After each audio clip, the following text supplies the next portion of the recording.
खुदावंद यीशु मसीह में सबों तक सलाम पहुंचे। और मेरे अजीजों, एक बहुत खूबसूरत टॉपिक है प्रभु बोध से संबंधित। और अक्सर हमने ये कहते सुना है विश्वासियों को कि हम नई वाचा के तहत हैं। तो ये नई वाचा कौन सी है?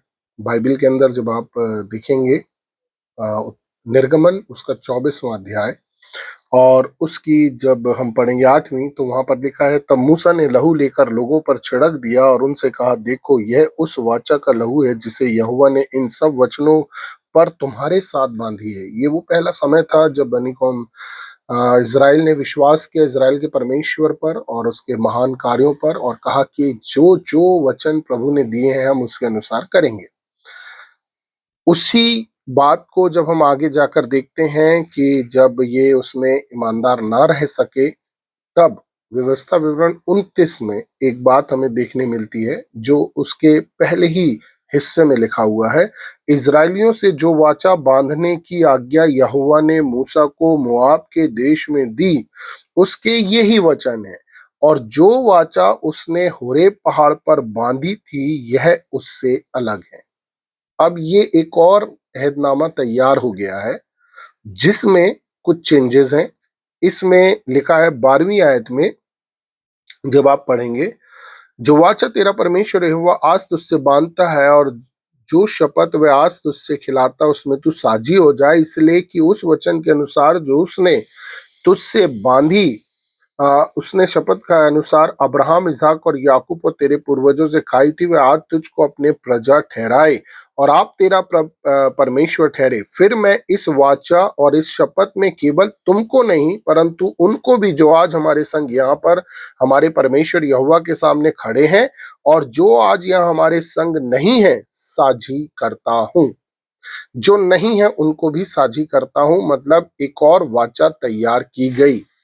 अब इन दोनों वाचा में एक चीज मिसिंग है, क्योंकि जब आप निर्गमन 24वें अध्याय को पढ़ते हैं वहां पर हमें मूसा पाजबानी महायाजकीय खिदमत को करते नजर आते हैं। वहां पर हमें कटोरा नजर आता है, वहां पर हमें लहू नजर आता है, लहू का छिड़कना नजर आता है और इकरारनामा नजर आता है।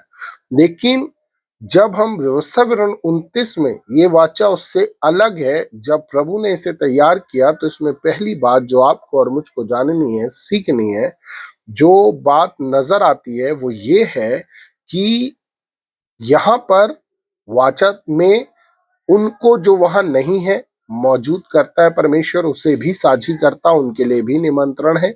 लेकिन यहाँ पर हमें कोई पाजवानी खिदमत नजर नहीं आ रही, लहू नजर नहीं आ रहा, लेकिन जो है वो वहां पर वाचा तैयार की गई है। और लहू वो जरिया है जिससे वाचा मुकम्मल की जाती है।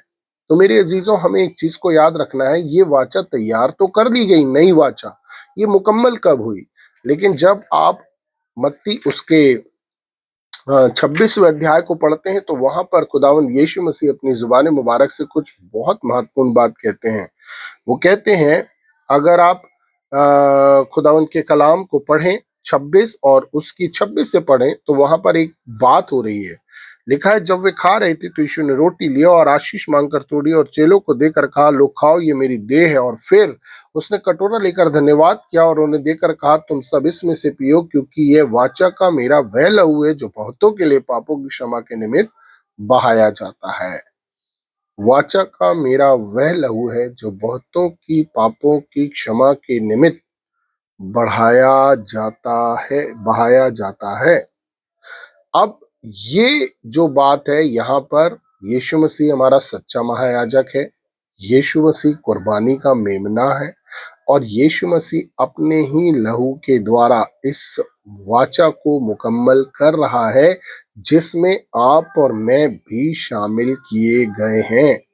इसलिए मेरे अजीजों, जब हम बपतिस्मा लेते, यीशु को ओढ़ लेते और यीशु में हम परमेश्वर की संतान कहलाए जाते, तो ये नई वाचा हमारे जीवन में लागू हो जाती है। तो क्या आज जब भी होली कम्युनियन होता है हम उसके लिए गंभीर हैं? हम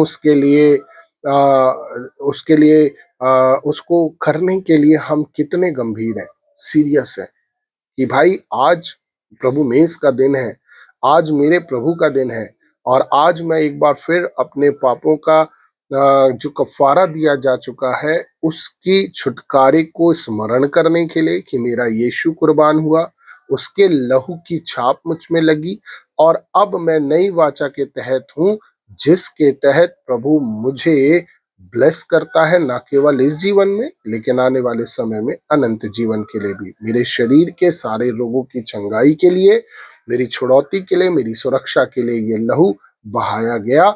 और अब ये बात जब हम इकरार करते हैं तो बाइबल के हर एक वो वचन जो प्रतिज्ञा के हैं, जैसे अब्राहम, इसहाक और याकूब के संग परमेश्वर ने प्रतिज्ञा की थी, वह हमारे जीवन में पूर्ण होती है। प्रभु इन वचनों के द्वारा हम सबों को आशीष दे।